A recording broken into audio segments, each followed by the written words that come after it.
I'm Matt Gelka in Washington, where lawmakers on Capitol Hill don't have term limits, but the president does. One group is trying to change that.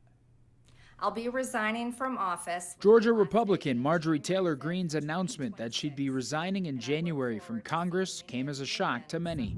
The former loyal ally to Donald Trump turned exile cited threats, a changing Republican Party, and a desire to not hold a permanent place in Washington as reasons why. I believe in term limits and do not think Congress should be a lifelong career or an assisted living facility. She's one of 39 in the House retiring or seeking another office, and they're all part of the third oldest Congress in history, trailing only the recent terms of 2017 and 2021.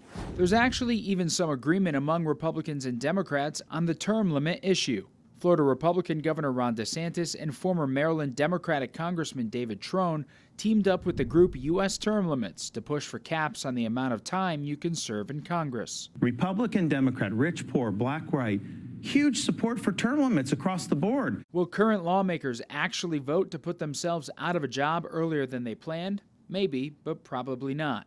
The other path is getting 34 states to sign on for a constitutional amendment. 80% of the American voters say we ought to have term limits.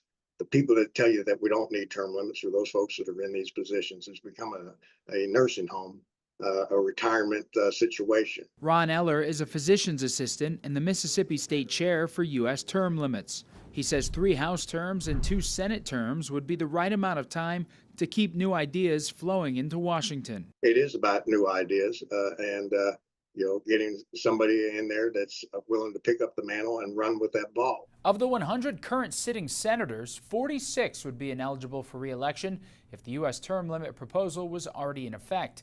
That number would be in the hundreds for the House. Reporting in Washington, I'm Matt Gelka.